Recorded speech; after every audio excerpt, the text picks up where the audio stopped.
Assalamualaikum, kami dari kumpulan 3 akan membentangkan mengenai bab 8 iaitu buku teks dan pentafsiran dan aplikasi. Saya Siti Aidah binti Muhammad Nurizan. Saya akan membentangkan terlebih dahulu iaitu mengenai pendahuluannya. Matlamat utama buku teks diwujudkan adalah sebagai panduan kepada pelajar untuk memahami mata pelajaran yang dipelajari dengan jelas berdasarkan buku yang dirujuk. Konsep dan pengertian dia ada 7, iaitu asas ilmu, sumber, motivasi, maklumat, wadah, refleksi sosial dan terjemahan sosial. Asas sosial ni kandungan buku teks mempunyai asas ilmu untuk sesuatu subjek. Contohnya, seperti bahasa Arab tingkatan 1 mempunyai perbendaharaan kata untuk bahasa Arab. Yang kedua, sumber ilmu iaitu sumber untuk kegunaan murid dan guru. Yang ketiga, motivasi. Ia sebagai memberi nilai-nilai murni dan pengajaran kepada murid-murid. Seterusnya iaitu sumber buku teks. Terdapat 3 sumber buku teks iaitu falsafah pendidikan kebahasaan, yang kedua kurikulum kebangsaan dan ketiga dokumen standard kurikulum pentafsiran. Falsafah pendidikan kebahasaan ini menekankan matlamat pendidikan bagi memastikan perkembangan potensi pelajar secara menyeluruh. Manakala kurikulum kebangsaan ni program dia untuk pendidikan yang merangkumi kurikulum dan kegiatan core kurikulum termasuk semua pengetahuan, kemahiran dan kepercayaan. Yang tiga, sumber buku teks yang tiga ialah dokumen standard kurikulum pentafsiran di SKP. Ia mengenai dokumen rasmi tentang pelaksanaan yang mengintegrasi kurikulum, pembelajaran dan pentafsiran. Garis panduan yang menerangkan tentang standard kandungan, standard pembelajaran dan standard prestasi untuk melaksanakan pengajaran dan pembelajaran. Seterusnya kita pergi kepada kepentingan buku teks. Terdapat 7 kepentingan buku teks. Yang pertama, dokumen sebagai dokumen rujukan dan nota khusus mengenai sesuatu hasil pemprosesan, pengumpulan dan penganalisisan untuk pengguna. Yang kedua, sebagai pengetahuan yang berkaitan hakikat di semua benda dan ilmu yang tidak diragui. Kepentingan yang ketiga, menceritakan permasalahan dan penyelesaian. Yang keempat itu proses mental mengembangkan individu secara menyeluruh meliputi intelek, emosi, rohani dan jasmani. Manakala yang kelima, untuk penyampaian maklumat yang berterusan antara bahan media pengajaran dan pembelajaran menarik minat pembaca. Seterusnya yang ketujuh, itu bahan grafik yang berkesan ke arah memandu pelajar memahami isi kandungan dan mencapai hasil pembelajaran yang ditetapkan. Manakala yang terakhir yang ketujuh itu penerapan nilai murni, sahsiah dan perilaku yang memberikan teladan kepada pembaca. Seterusnya saya serahkan kepada kawan saya. Seterusnya berkenaan dengan prinsip asas reka bentuk buku teks.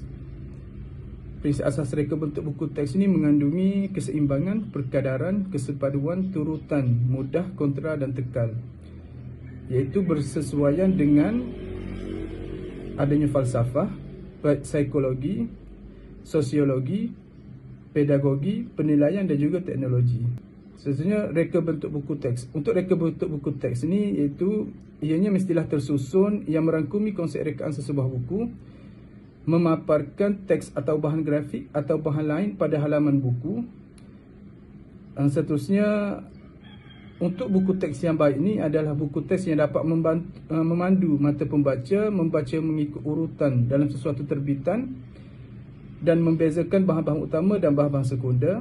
Untuk teknik buku teks pula ada banyak cara, tetapi yang saya paparkan adalah 3, iaitu teknik A iaitu SQ 3R, survey, question, read, recite dan juga review. Teknik B KWLH iaitu know, what, learn, how. Dan teknik C PQRST iaitu preview, question, read, self dan test. Baik, untuk teknik A, SQ3R iaitu digunakan kepada tahap pelajar yang berpencapaian baik dan mahir membaca. Itu teknik A, dan teknik B iaitu KWLH. Proses membaca dengan teknik KWLH adalah pelajar boleh mengaitkan pengetahuan sedia ada dengan apa yang berdasarkan pengetahuan sedia ada, menginput pengetahuan baru selepas pembacaannya. Seterusnya teknik C iaitu PQRST. Gunakan teknik membaca PQRST, masalah terlalu banyak untuk dibaca akan dapat diatasi. Teknik membaca PQRST ini memudahkan dan mempercepatkan proses pembacaan serta pengingat pelajar. Seterusnya adalah bab yang ke-9, itu buku teks aspek yang dinilai. Bahagian yang pertama adalah isi. Isi adalah merupakan isi kandungan pelajaran yang telah dibubuhkan bersesuaian dengan dokumen standard kurikulum dan pentadbiran SKP. Isi kandungan buku teks dapat dinilai daripada dua bahagian, iaitu dimensi vertikal dan dimensi horizontal. Seterusnya adalah standard kesesuaian isi ke dalam isi kandungan merujuk kepada huraian isi ke arah mencapai tahap minimal kompetensi asas dan bersesuaian dengan tahap pendidikan pelajar. Keluasan isi kandungan merujuk pada jangkauan ke arah pencapaian kompetensi asas dan bersesuaian dengan tahap pendidikan pelajar. Kedua adalah bahasa. Komponen kesesuaian bahasa mestilah wajib mempunyai sifat komunikatif interaktif sesuai dengan perkembangan pelajar. Bahasa mestilah menepati komunikatif sesuai mengikut tahap keselancaran dan memiliki kesatuan. Yang ketiga dan yang keempat adalah paparan dan grafik. Paparan mempunyai teknik yang dilakukan secara sistematik. Keempat iaitu grafik. Grafik yang menarik mempunyai makna bervariasi dan dalam cara penyampaian maklumat mampu meningkatkan minat baca dari isi kandungan yang disampaikan. Standard paparan mestilah menepati kesesuaian isi dan kesesuaian paparan. Jadi, untuk yang pertama, kita akan memperjelaskan kandungan, iaitu isi kandungan berdasarkan keluasan dan kedalaman. Jadi, untuk yang kedua, iaitu ketepatan. Merangkumi kepada konsep, pengenalan ataupun idea bersesuaian dengan isi kandungan, ketepatan versi, spesifikasi software secara eksplisit sehingga tidak membingungkan peserta didik. Mutakhir isi bermaksud perkembangan ilmu yang secara terkini yang sesuai dari masa ke semasa. Keupayaan mendorong naluri ingin tahu adalah upayaan isi atau latihan perlulah dikemukakan untuk mendorong pelajar berusaha lebih mendalam mengembangkan kreativiti, kedayausahaan, menyajikan prosedur sensitiviti dan keselamatan, meningkatkan semangat berusaha, menumbuh daya saing. Seterusnya adalah paparan penyajian. Teknik paparan mengandungi dua bentuk, ialah konsistensi sistematik. Urutan konsep ialah mula dengan definisi dan penjelasan dan diselang-seli dengan nota dan aktiviti kumpulan dan latihan. Seterusnya, sokongan paparan, memotivasi, contoh gambar dan ikon. Yang kedua, kata kunci. Kata kunci perkataan yang perlu difahami pelajar.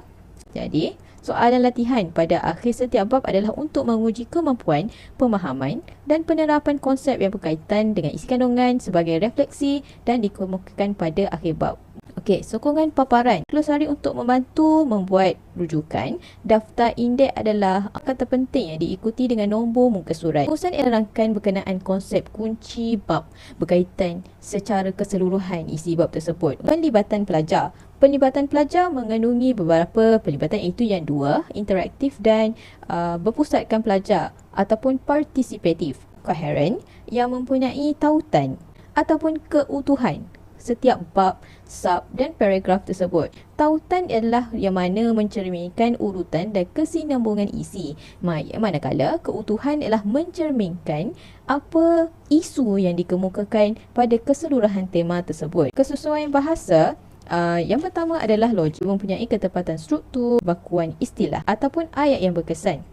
Komunikatif adalah pemahaman terhadap isi ataupun interaktif, yang mana interaktif tu kemampuan memotivasi ataupun kemampuan mendorong pemikiran kritis. Kesesuaian dengan perkembangan pelajar iaitu dari segi perkembangan intelektual dan perkembangan emosi pelajar tersebut. Kesesuaian bahasa mestilah mempunyai menyampaikan isi dengan baik dan betul, dan ketepatan ejaan perlu mengikut daftar ejaan yang betul. Seterusnya, penggunaan istilah ataupun simbol ataupun ikon mempunyai konsistensi dalam menggambarkan sesuatu konsep pada semua bahagian buku. Jadi, apa yang kita dah pelajari daripada analisis buku teks tersebut, rumusannya adalah: pertama, asas pemikiran tentang buku teks ia mengandungi ilmu, bahan dan aktiviti pengajaran dan pembelajaran.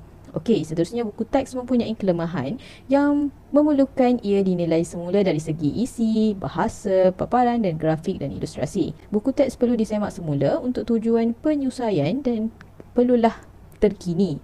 Yang keempat, proses penilaian mencakupi keseluruhan buku teks tersebut bagi memastikan pelajar beroleh manfaat yang maksimum dari penggunaan buku teks. Sekian daripada saya. Assalamualaikum.